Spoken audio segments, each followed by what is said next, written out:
नमस्कार दोस्तों, स्वागत है आप सभी विद्यार्थियों का स्टडी ग्लोस पर। आज हम लोग पीआईबी न्यूज एनालिसिस को कवर करने वाले हैं। थर्ड वीक आज लेकर चलेंगे।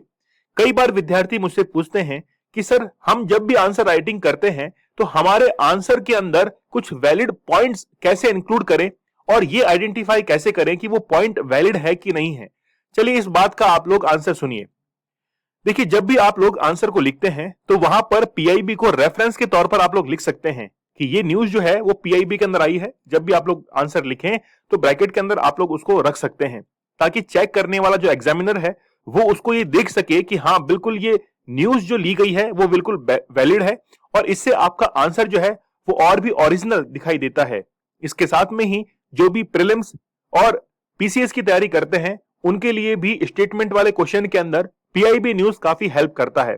तो चलिए शुरुआत करते हैं हम लोग आज के न्यूज एनालिसिस की। आप लोग मुझे इंस्टा पर फॉलो कर सकते हैं, जो भी क्वेरीज है मुझे पूछ सकते हैं। इसके साथ में ही दीपक इंदौरा ऑफिशियल टेलीग्राम पर मुझे ज्वाइन कर सकते हैं। यहां पर आप लोगों को लेक्चर की पीडीएफ और क्विज भी अवेलेबल हो जाएगा। आज जो भी टॉपिक हम लोग डिस्कस करने वाले हैं उसमें सबसे महत्वपूर्ण टॉपिक है कि जो भी वाटर क्राइसिस है इसके लिए वन वाटर अप्रोच, इसको आज हम लोग बहुत अच्छे से समझेंगे। इसके बाद में हम लोग देखेंगे इंडिया डिस्क्रिमिनेशन रिपोर्ट ऑक्सफैम के द्वारा रिसेंटली रिलीज की गई है, क्या है इस रिपोर्ट के अंदर। इसके बाद में फिर हम लोग देखेंगे कि the eastern economic forum and India's balancing act, संतुलित जो कार्रवाई है वो कैसे की जा रही है और भारत जो है वो इसमें कहां पर स्थान रखता है। अब्राहम अकॉर्ड की बात करेंगे और अब्राहम अकॉर्ड के तहत इजराइल ने कौन सा वहां पर सिग्नेचर किया था, किस समझौते पर साइन किया था व्हाइट हाउस के अंदर, उसकी चर्चा आज हम लोग करने वाले हैं। फिर हम लोग देखेंगे कि जो SC ST है उस सूची के अंदर शामिल करने या हटाए जाने की आखिरकार प्रक्रिया क्या है। इसके बाद में नेशनल लॉजिस्टिक पॉलिसी, इसको भी हम लोग समझने वाले हैं। तो चलिए, आप लोगों का साथ है तो शुरुआत करते हैं हम लोग बहुत ही बेहतरीन सेशन की। आप लोग को पता है कि पानी की हर बूंद जो है वो बहुत कीमती होती है। आप पैसा ले लीजिए लेकिन पानी दे दीजिए, ये दिन जो है वो जल्द ही आने वाले हैं। आज सोचकर देखिए कि जिस समय हम लोग कुओं या फिर बोरवेल जो है उनसे पानी पीते थे, कोई भी पानी हमको खरीदकर नहीं पीना पड़ता था। आज बिस्लरी एक ऐसा ब्रांड बन चुका है जो कि अपना पानी जो है वो लगभग 20 रुपए में पर लीटर जो है वो सेल करता है। तो पानी बेचने की कगार पर तो आ चुका है। क्या पास्ट के अंदर किसी ने सोचा होगा कि पानी को भी बेचा जाएगा? तो यहां पर देखिए, अभी वर्तमान में क्या ऑक्सीजन बिक रही है? ऑक्सीजन जो है वो क्या जनरल जितने भी पीपल्स हैं उनके लिए क्या ऑक्सीजन जो है मार्केट में सेल हो रही है? ऐसा नहीं है ना। लेकिन फ्यूचर के अंदर ये होगा कि ऑक्सीजन जो है उसके सिलेंडर जो है वो मार्केट में आसानी से एक जनरल पीपल के लिए मिल जाएंगे और हर कोई जो है वो ऑक्सीजन का सिलेंडर लेके घूमेगा, क्योंकि पानी के लिए पहला कभी ऐसा सोचा नहीं था। आगे जो है ऑक्सीजन के लिए भी ऐसा ही होगा। तो जो पानी का संकट बढ़ता जा रहा है, वाटर क्राइसिस हो रहा है, इसके लिए वन वाटर अप्रोच जो है वो अपनाई जा रही है। तो देखेंगे हम लोग कि क्या कॉन्टेक्स्ट है, क्या स्टेटस है वाटर क्राइसिस का, इंडिया के अंदर इसका क्या स्टेटस है, और इसके साथ में हम लोग देखेंगे कि वाटर क्राइसिस के क्या इंपैक्ट होते हैं। और ये तो हम लोग समझेंगे ही कि वन वाटर अप्रोच जो है वो आखिरकार होती क्या है, क्या ऑब्जेक्टिव है, क्या सिग्निफिकेंस है। इन तमाम बातों के बारे में हम लोग आज चर्चा करने वाले हैं। रिसेंटली आप लोग को एक अप्रोच के बारे में पता चला होगा जिसका नाम है वन वाटर अप्रोच। ये जो वन वाटर अप्रोच है ये क्या है वो हम लोग समझ लेते हैं। तो कॉन्टेक्स्ट क्या है कि जो भी वाटर क्राइसिस है और इसके मैनेजमेंट को लेकर एक वन वाटर अप्रोच जो है इसको रिसेंटली फॉर्मुलेट किया गया है। इसमें है क्या, सबसे पहले वो समझेंगे। रिसेंटली क्या हुआ है कि संयुक्त राष्ट्र ने यह अनुमान लगाया है कि 2050 तक 4 अरब लोग पानी की कमी से गंभीर रूप से प्रभावित होंगे, जिसकी वजह से जल बंटवारे को लेकर देशों के बीच कई संघर्ष भी हो सकते हैं। देखिए, सबसे पहले आप लोगों को मैं बता दूं, आप लोगों ने आर्टिकल नंबर 263 पढ़ा होगा, 262 पढ़ा होगा, 263 पढ़ा होगा। वहां पर हम लोग इंटर स्टेट काउंसिल्स की बात करते हैं। इंटर स्टेट काउंसिल्स क्यों बनाई जाती है? कई बार बहुत सारे डिस्प्यूट जो है वो बिटवीन टू स्टेट्स होते हैं, उनमें से ही एक डिस्प्यूट जो है वो वाटर क्राइसिस को लेकर होता है। जैसे अब तक अगर हम लोग बात करें तो ये जो काउंसिल्स है उनका लगभग 8 काउंसिल्स ऐसी बन चुकी हैं वाटर डिस्प्यूट्स को लेकर, जो कि बहुत सारे राज्यों के अंदर गठित की जा चुकी है। जैसे हम लोग देखें कि नर्मदा नदी जो है, कावेरी नदी है, इसको लेकर 2 राज्यों के बीच में जो है वो विवाद है। ठीक है, ऐसे डिस्प्यूट जो है वो देखे जाते हैं। तो अभी हम लोग इतने कम डिस्प्यूट देख रहे हैं, लेकिन आगे आने वाले समय में बहुत ज्यादा जो जल बंटवारे को लेकर संकट जो है उत्पन्न होने वाले हैं। अभी राज्यों के अंदर डिस्प्यूट है, देशों के अंदर भी डिस्प्यूट होता है। जैसे भारत बांग्लादेश के बीच में आप लोगों ने फैनी नदी का नाम सुना होगा। फैनी नदी जो है वो त्रिपुरा से निकलती है और बांग्लादेश के अंदर जाती है।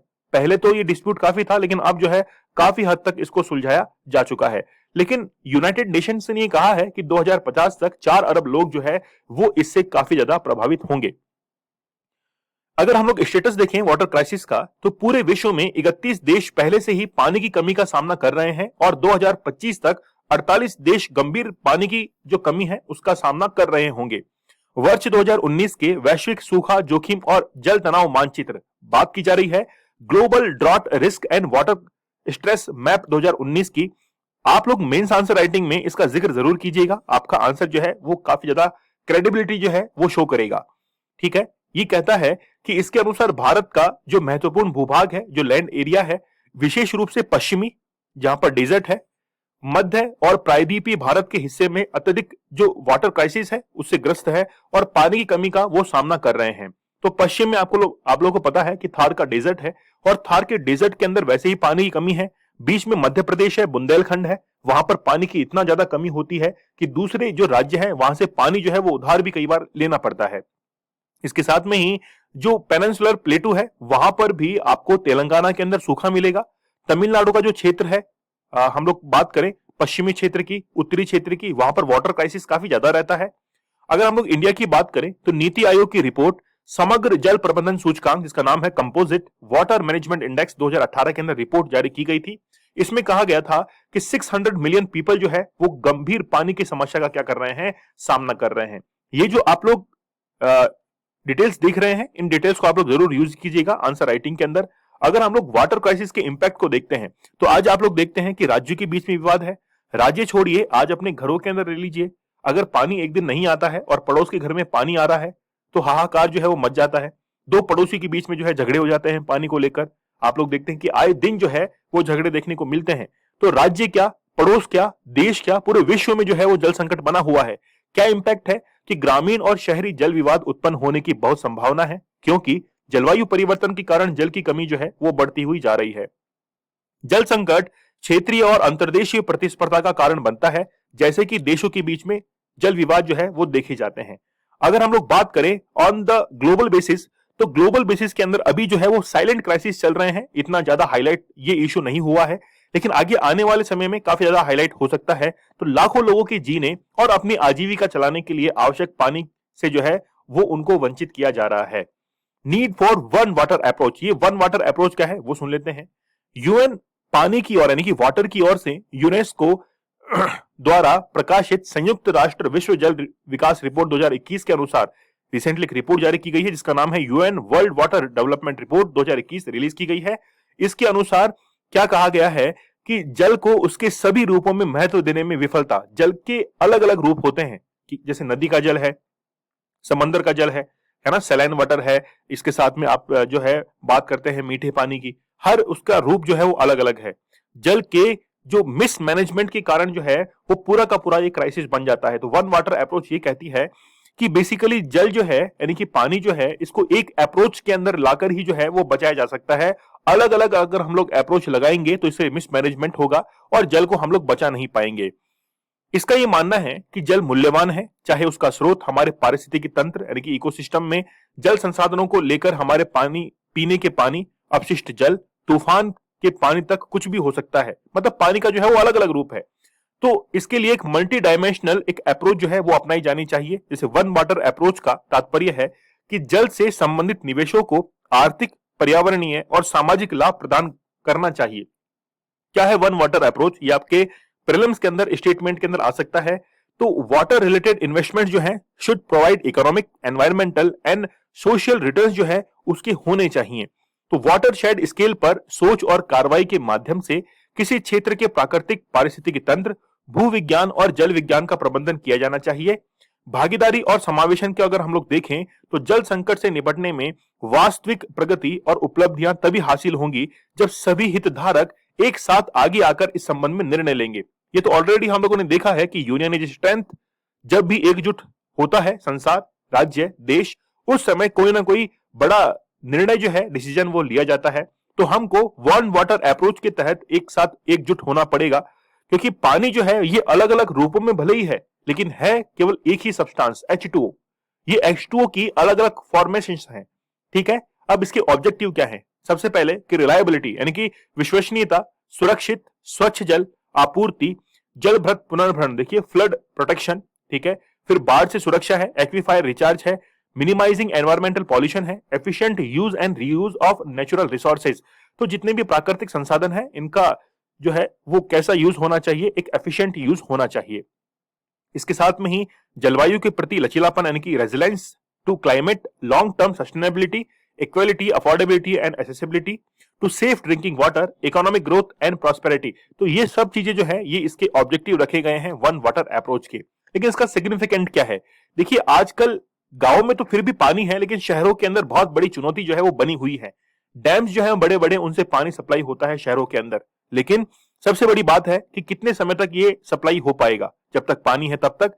लेकिन पानी को अगर हम लोग मिसमैनेज तरीके से उसको स्टोर करेंगे तो फिर हमारे लिए संकट जो है वो और भी ज्यादा बढ़ सकता है। तो शहरी चुनौतियों से निपटने हेतु संसाधनों के प्रबंधन के लिए वन वाटर अप्रोच जो है वो बहुत महत्वपूर्ण है, ठीक है। Shift needed from single minded linear water management to multi dimensional integrated water management technique. तो हम लोगों को एक इंटीग्रेटेड वाटर मैनेजमेंट टेक्निक जो है वो अपनाने की जरूरत है, ताकि जितने भी घर हैं शहरों के अंदर या शहरी पूरा जितना भी वातावरण है वहां पर केवल एक अप्रोच को अपना कर पूरे की पूरे जल को क्या किया सके, वहां पर बचाया जा सके। अगर हम लोग केस स्टडी में बात करें तो आपकी एथिक्स के अंदर 4th पेपर में आ सकता है, याद रखिएगा। सिंगापुर का एग्जांपल इसमें बहुत बेहतरीन तरीके से दिया गया है। जीरो वेस्ट नेशन का दर्जा जो है वो सिंगापुर को दिया गया। सिंगापुर में जल एवं अन्य सामग्रियों के उपभोग को कम करके और उनका पुनः उपयोग और पुनर्चक्रण करके उन्हें दूसरा जीवन देकर शून्य अपशिष्ट राष्ट्र यानी कि जीरो वेस्ट नेशन बनाने की दिशा में काम कर रहा है। यहां दशकों से वन वाटर अप्रोच का जो है वो पालन किया जा रहा है। सिंगापुर इसका एक ऐसा एग्जाम्पल है जो कि वहां के सिटीजन्स को बेहतरीन फैसिलिटीज जो है वो प्रोवाइड कराता है, लेकिन वो फैसिलिटीज तभी मायने रखती है जब उनके आप वाटर क्राइसिस को दूर करें।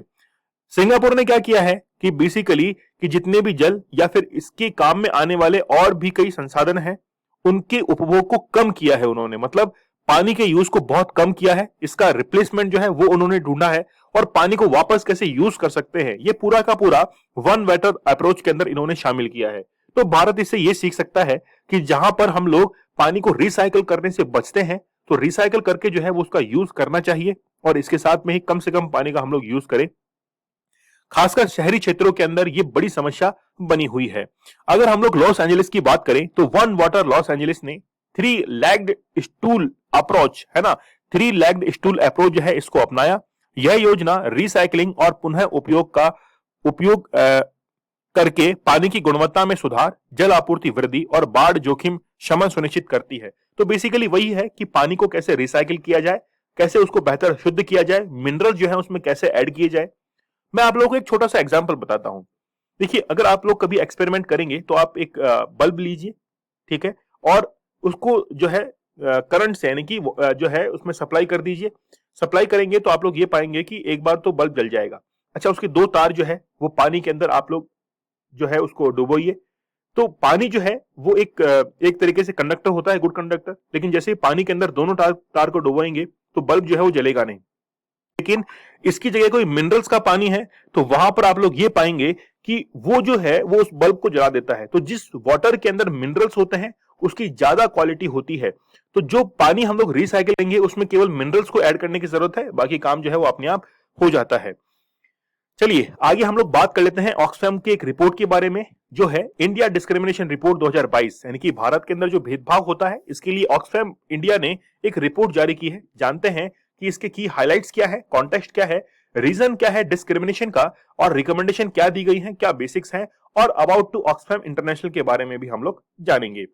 चलिए, तो रिसेंटली ऑक्सफैम के द्वारा महिलाओं के ऊपर और ऐसी कम्युनिटीज के ऊपर जो कि बिल्कुल मार्जिनल फेस पर खड़ी है उनके लिए एक रिपोर्ट जो है वो ऑक्सफैम इंडिया ने जारी की है। जानेंगे कि किस तरीके से डिस्क्रिमिनेशन जो है, भेदभाव वो होता है, क्या वास्तव में भारत के अंदर भारत के ऊपर जो आरोप लगाया जाता है वो सही है कि इतना ज्यादा भेदभाव जो है वो भारत के अंदर महिलाओं पुरुषों को लेकर होता है। जानते हैं। देखिए, भारतीय महिलाओं को नौकरी के क्षेत्र में भेदभाव का सामना करना पड़ता है। ये तो बहुत सटीक बात है कि महिलाएं जो है वो बहुत कम जॉब जो है वो अर्न कर पाती है और समान योग्यता अनुभव होने पर भी पुरुषों से कम जो है उनको वेतन मिलता है। आई थिंक आप लोगों ने डीपीएसपी पढ़ा होगा, directive principle of state policy. उसमें आर्टिकल 39 को आप लोग देखिएगा। आर्टिकल 39 के अंदर समान काम के लिए समान वेतन है ना, तो इक्वल जो वर्क है उसके लिए इक्वल सैलरी के लिए प्रावधान किया गया है, लेकिन फिर भी हम लोग इस चीज को अपनाते नहीं हैं। अगर इसको मान लीजिए कि डीपीएसपी से उठाकर फंडामेंटल राइट्स बना दिया है, तो उस समय पुरुष और महिला के बीच में जो भी सैलरी को लेकर अंतर होता है वो बिल्कुल खत्म हो जाएगा। अगर हम लोग बात करें रोजगार और पुरुषों एवं महिलाओं के बीच कमाई के अंतर को, तो लैंगिक भेदभाव 90% से अधिक जिम्मेदार है। 90% तक हम लोग जिम्मेदार मानते हैं किसको? किसको मानते हैं? जेंडर डिस्क्रिमिनेशन को। बेसिकली होता क्या है कि महिला है तो महिला को काम की जरूरत पड़ती है, तभी वो घर से बाहर निकलती है, और इसी चीज का फायदा जो है वो कौन उठाता है? उस कंपनी का ऑनर उठाता है। उसको पता है कि यार इसको जॉब की जरूरत है, वो जॉब करेगी करेगी, तो उसको कम सैलरी जो है वो ऑफर की जाती है कि आप इस सैलरी में काम करेंगे, वो झट से हाँ कह देती है। लेकिन उसी सैलरी के अंदर पुरुष जो है वो काम करने को तैयार नहीं होता, क्योंकि उसको पता है कि जो मेल कैंडिडेट है वो अपनी कंपनी बहुत जल्दी से चेंज कर देगा अगर उसको मन मुताबिक सैलरी नहीं मिलेगी।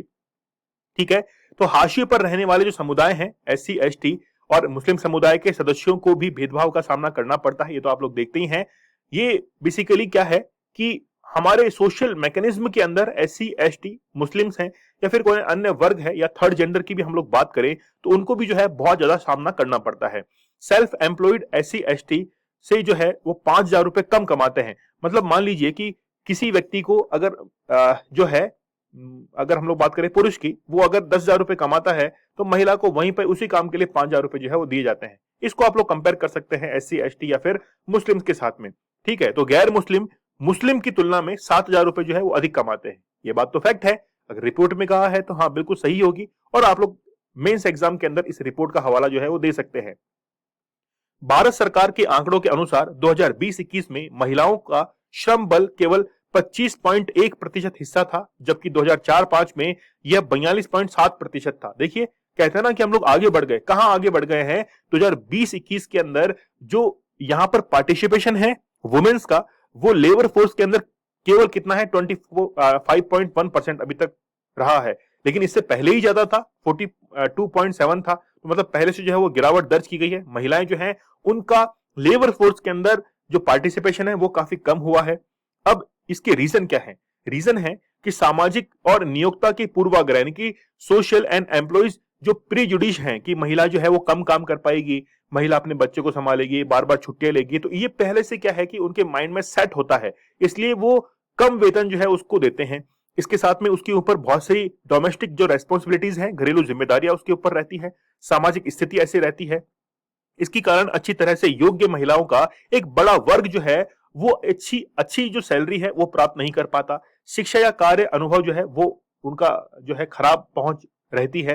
फिर हम लोग बात करें लेबर फोर्स की, स्किल्स की बात करें, सिक्योरिटी की बात करें, या फिर उनके अकॉर्डिंग जो एनवायरमेंट फ्लेक्सिबल जो वर्क प्लेस है उसमें महिलाओं की भागीदारी को प्रोत्साहित जो है वो किया जाना चाहिए। घरेलू और देखभाल की काम का अधिक समान वितरण जो है वो किया जाना चाहिए।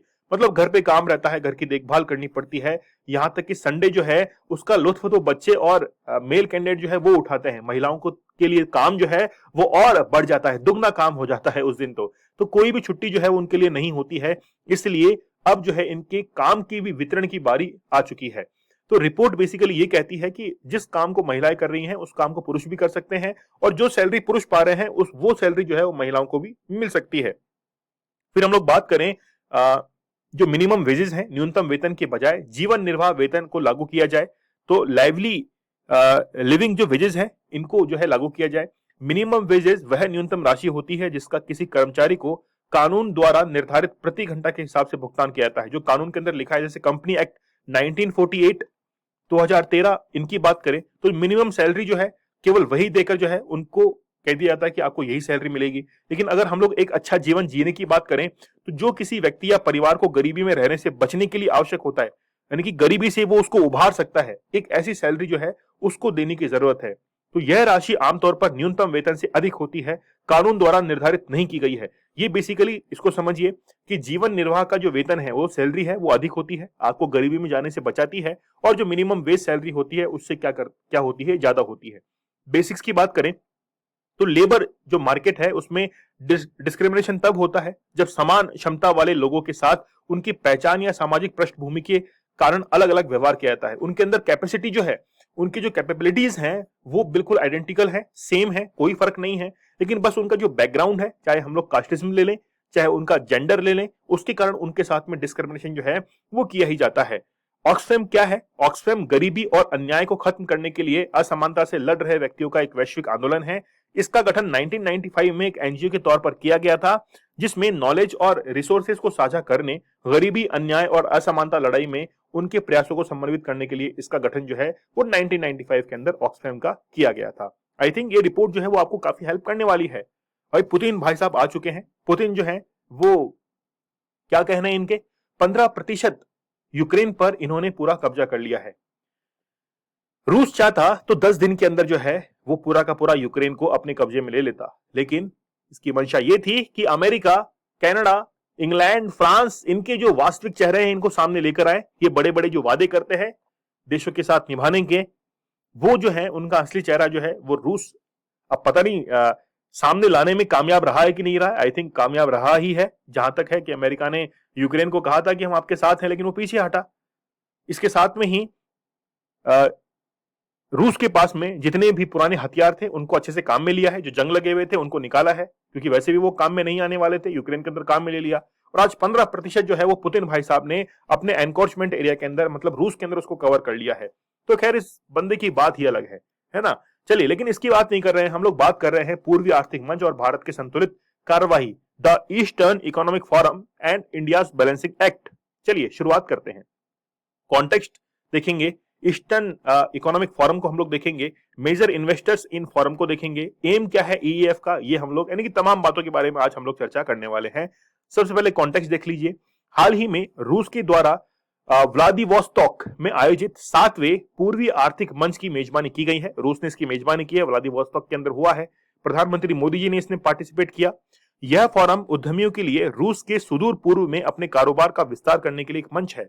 रूस के पूर्वी क्षेत्र में आपको पता है गैस एंड पेट्रोलियम के बहुत अथाह भंडार हैं, ठीक है, क्योंकि भारत की ओएनजीसी लिमिटेड जो कंपनी है, विदेश लिमिटेड, वो वहां पर एक पूरा का पूरा प्लांट जो है उसको रन कर रही है, वहां से गैसेस जो है उनको निकालते हैं, ठीक है। अगर हम लोग बात करें ईस्टर्न इकोनॉमिक फोरम की, तो इसकी स्थापना रूस के राष्ट्रपति व्लादिमीर पुतिन के एक निर्णय के द्वारा 2015 के अंदर की गई थी।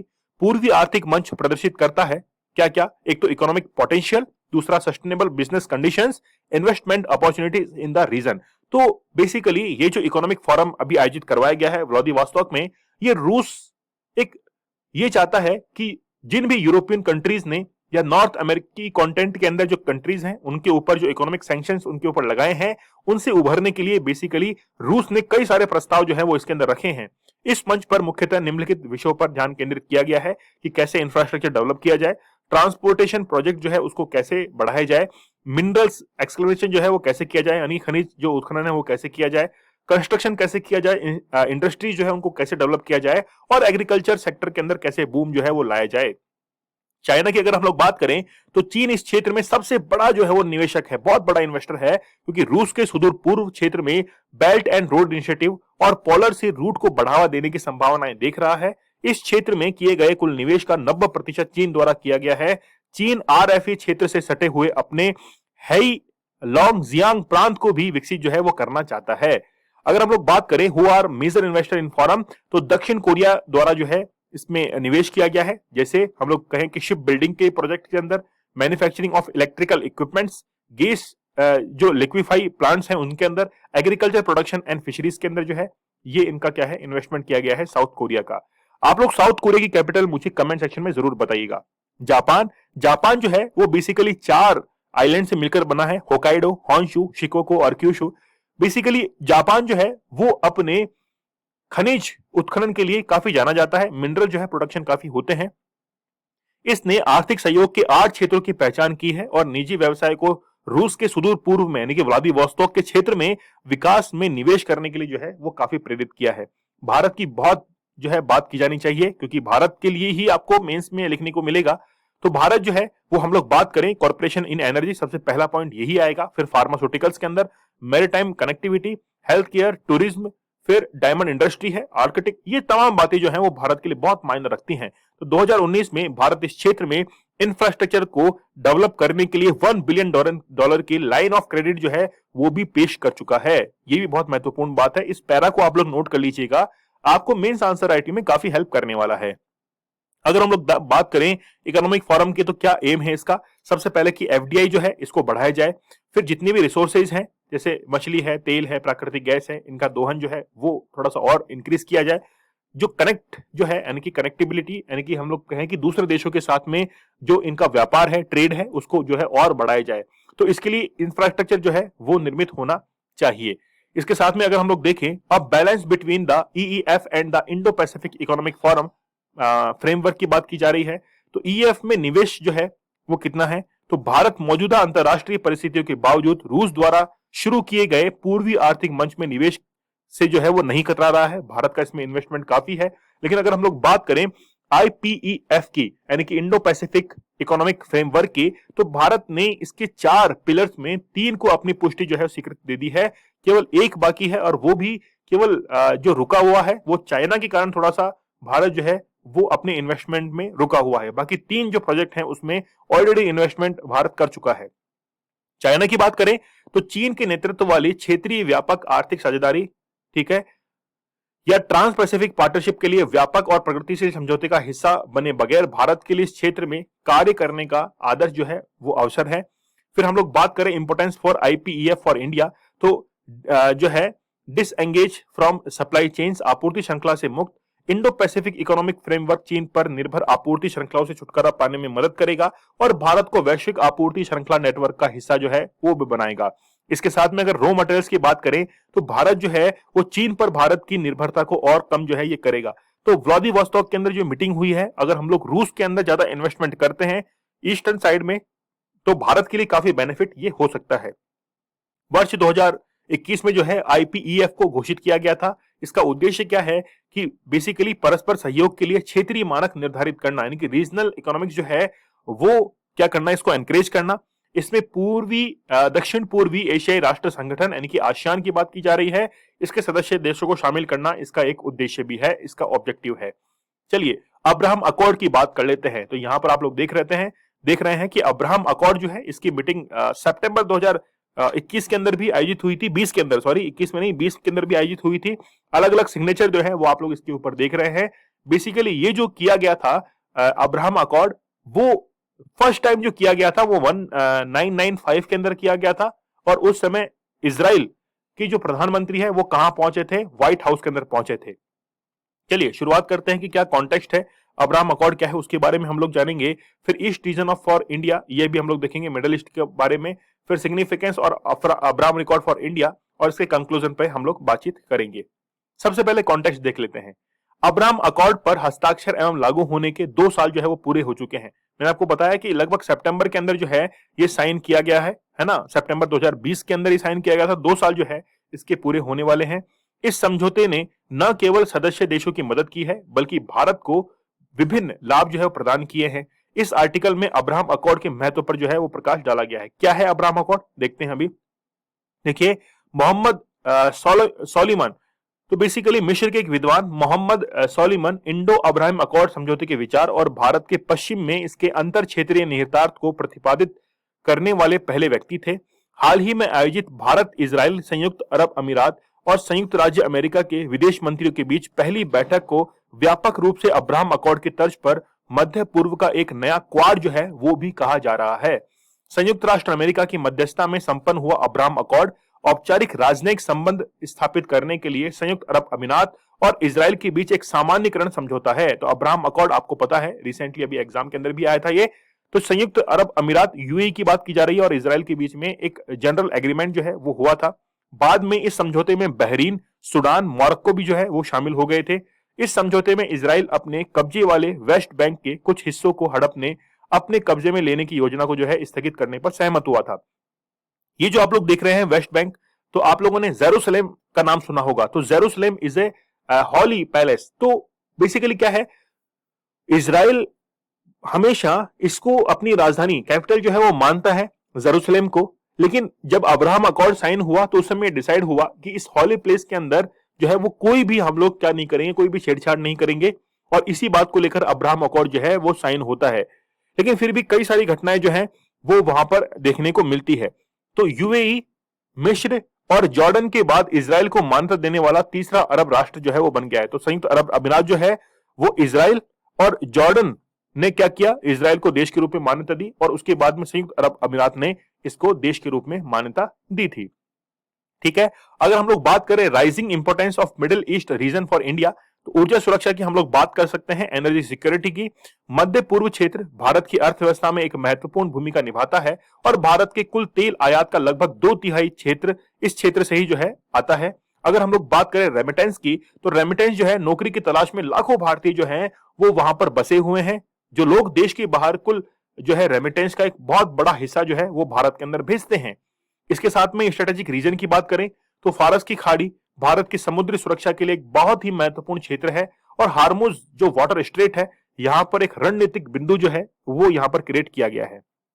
ठीक है, फिर हम लोग बात करें मध्य पूर्व क्षेत्र में एक एफडीआई जो है वो बढ़ता हुआ जा रहा है। सऊदी अरब भारत में $100 अरब के निवेश की योजना बना रहा है। अन्य देशों ने भी भारत में निवेश की जो है वो रुचि दिखाई है।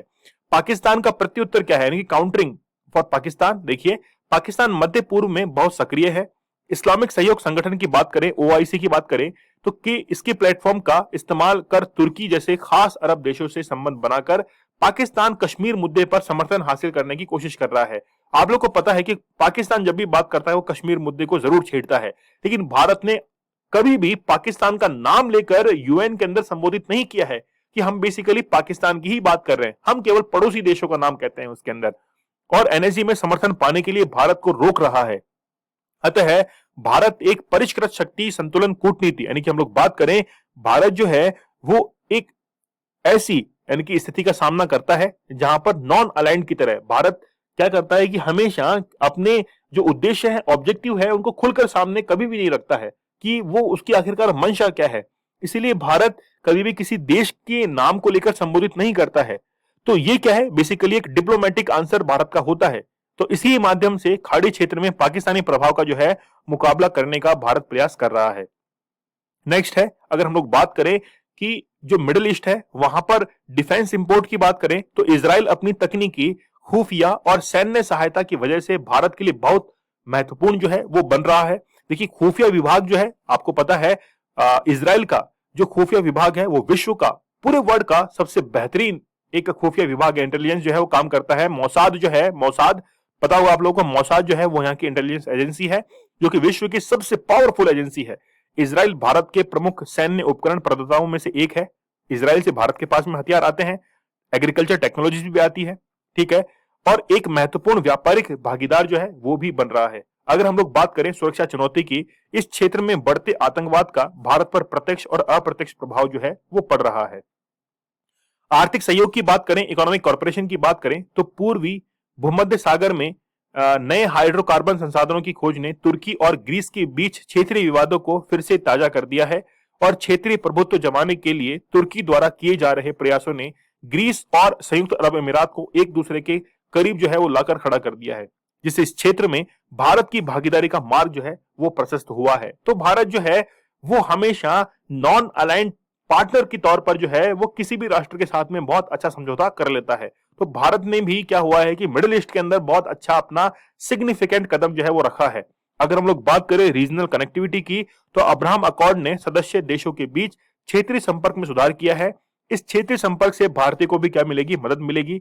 उदाहरण के लिए खाड़ी में रहने वाले भारतीय प्रवासी अब सीधे संयुक्त अरब अमीरात से इजराइल और इजराइल से बहरीन के लिए जो है वो उड़ान भर सकते हैं। अगर हम लोग बात करें टेक्नोलॉजी कॉर्पोरेशन की, तो व्यापार के अलावा यूएई और इजराइल के लिए अंतरिक्ष से लेकर जो डिफेंस टेक्नोलॉजी है इस तक कई क्षेत्रों में भारत के साथ सहयोग करने की इनकी संभावनाएं हैं। तो भारत के अंदर तो टेक्नोलॉजी बूस्ट करेगी ही, साथ में यहां पर जो है वो रोजगार के साधन बढ़ेंगे, टेक्नोलॉजी हमारे पास में आएगी और डिफेंस सेक्टर में हम लोग काफी अच्छा ग्रो कर पाएंगे।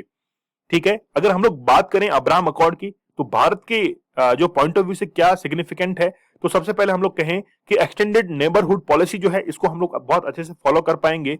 तो भारत के इस क्षेत्र के साथ यह संबंध मिस्र जैसे अन्य क्षेत्रीय भागीदारी के साथ सहयोग बढ़ाने के लिए जो है वो दरवाजे ओपन करेंगे, द्वार खोलेंगे। इसका इस क्षेत्र में बहुत अधिक प्रभाव पड़ेगा।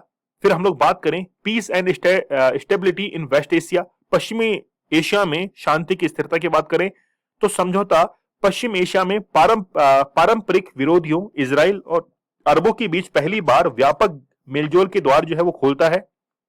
इससे इस क्षेत्र में भारत की भागीदारी के जो है द्वार वो भी खुल जाएंगे। देखिए, भारत बेसिकली ये चाहता है कि जिस तरीके से सेकेंड वर्ल्ड वॉर के बाद में पूरी दुनिया जो है वो बाइपोलर बन गई थी, बाइपोलर जो है वो बन चुकी थी, एक तरफ रशिया था एक तरफ अमेरिका था। लेकिन जब यूएसएसआर का विघटन हुआ 1990 के अंदर, उसके बाद में केवल यूनिपोलर पूरा विश्व बना और उसका जो लीडरशिप है वो कौन कर रहा था? यूएसए कर रहा था।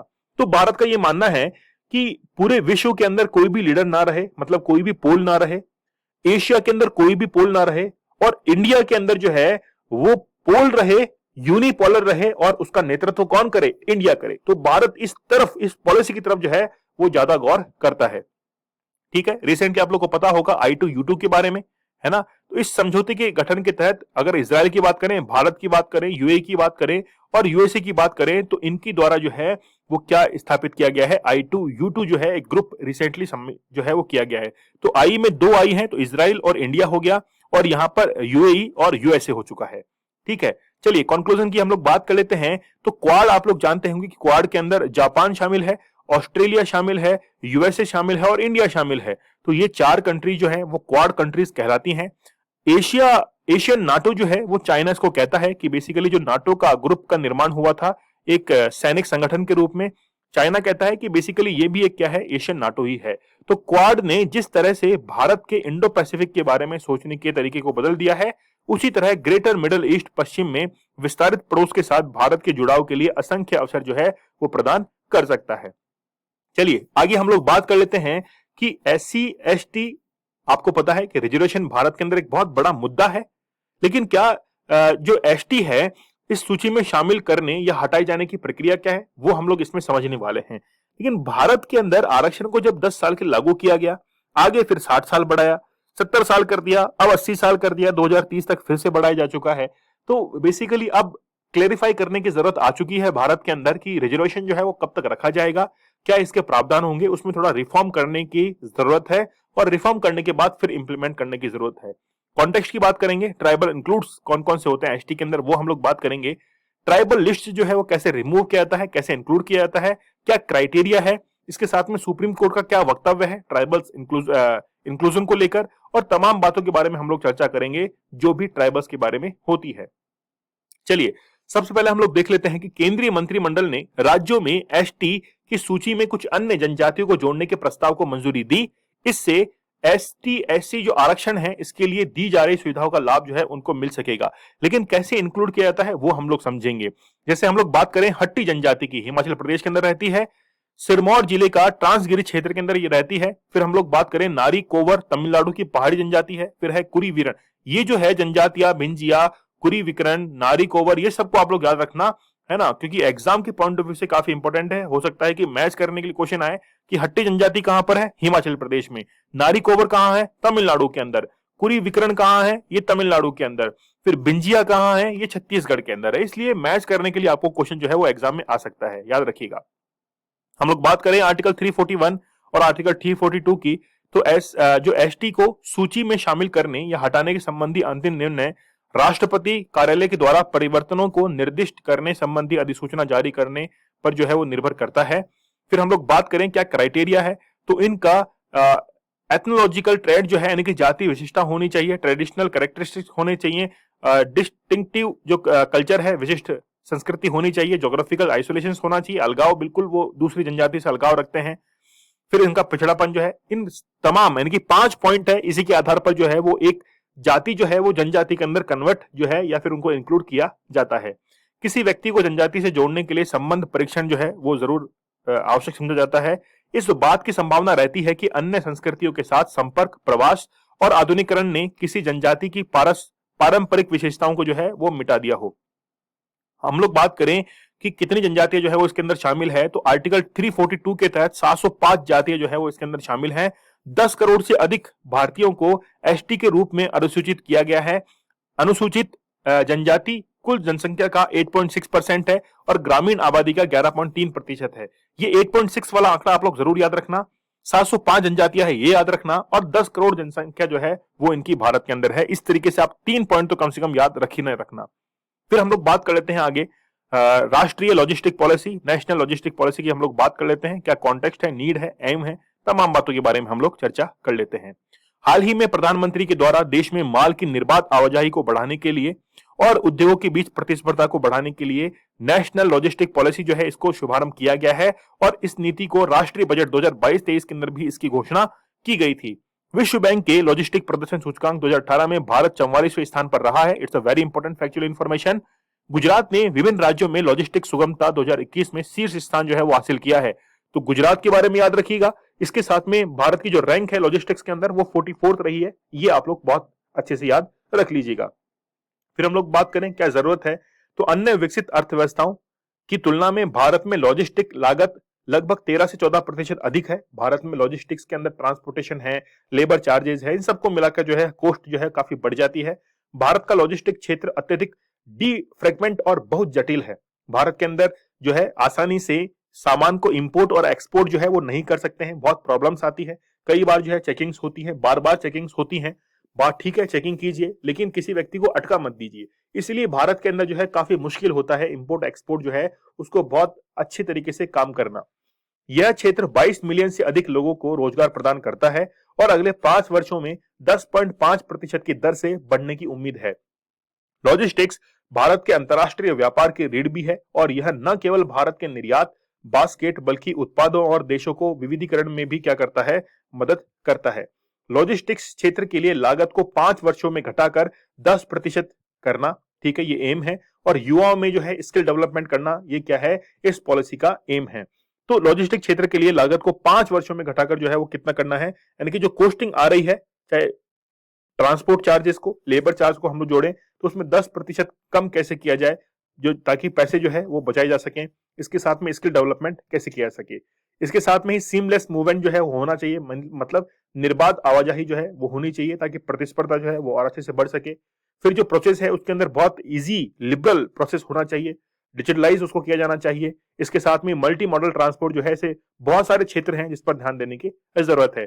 4 स्टेप्स हैं जो कि काफी महत्वपूर्ण है। पहला है integration of digital system, IDs जो है इसको अपनाने की जरूरत है, ठीक है। मतलब इसके अंदर जो है वो 4 पॉइंट इंक्लूड किए गए हैं नेशनल लॉजिस्टिक पॉलिसी के अंदर। पहला है IDs, integration of digital system. इसमें क्या है कि 7 अलग अलग विभागों जैसे सड़क परिवहन, रेलवे, सीमा शुल्क, विमानन, विदेश व्यापार और वाणिज्य मंत्रालय की विभिन्न प्रणालियों को डिजिटल से जो है वो एकत्रित किया जाएगा, ठीक है, इंटीग्रेटेड किया जाएगा, जोड़ा जाएगा। फिर हम लोग बात करें यूएलआईपी की, तो यूएलआईपी यूनिफाइड लॉजिस्टिक इंटरफेस प्लेटफॉर्म है। तो ये क्या करेगा, इससे कार्गो की संक्षिप्त और सुगम आवाजाही में जो है सुधार होगा। जो भी सामान है, जो भी इसको सूचनाएं हैं, इसको गोपनीय रखा जाएगा, सीक्रेट रखा जाएगा। और national industrial corridor development corporation का लॉजिस्टिक डेटा बैंक प्रोजेक्ट को यूएलआईपी विकसित करने के लिए इस्तेमाल जो है वो किया जाएगा। तो ये 2 पॉइंट इसमें हो गए, ठीक है। अदर स्टेप्स कौन कौन सी हैं कि वाणिज्य विभाग में लॉजिस्टिक प्रभाग का जो है वो गठन किया जाएगा, डिपार्टमेंट बनेगा। फिर गति शक्ति योजना के साथ में इसको इन्वॉल्व किया जाएगा, इंक्लूड किया जाएगा। भारतमाला कार्यक्रम जो है उसके साथ में इसको साझा किया जाएगा और इसके तहत 84,000 किलोमीटर नए राजमार्ग का जो है वो निर्माण किया जाएगा। सागरमाला प्रोजेक्ट आप लोग को पता है, देश के 75,000 किलोमीटर समुद्र तट और 14,500 किलोमीटर नौगम में जलमार्ग की क्षमता का दोहन करने के लिए योजना जो है वो काफी महत्वपूर्ण है। चलिए, आप लोगों को सेशन कैसा लगा मुझे आप लोग इंस्टा पर जरूर बताइएगा। आप लोगों को लेक्चर की पीडीएफ दीपक इंदौरा ऑफिशियल पर अवेलेबल करवा दी जाएगी। क्विज भी आप लोगों के लिए वहां पर अवेलेबल है, आप लोगों को वहां पर जरूर अटेम्प्ट करना चाहिए। स्टडी ग्लोस आप लोगों के लिए बहुत ही बेहतरीन कंटेंट लेकर आता है, नॉलेज इज पावर, ये हमारी टैगलाइन है। तो लास्ट वीक का पीआईबी न्यूज एनालिसिस जो है वो भी आपको जल्द मिलने वाला है। इससे पहले वाले सेशन आप लोगों ने नहीं देखे हैं तो जरूर आप लोग उनको देखिएगा, उनके नोट्स बनाइएगा। चलिए मिलते हैं हम लोग नेक्स्ट लेक्चर में, तब तक के लिए धन्यवाद, थैंक यू।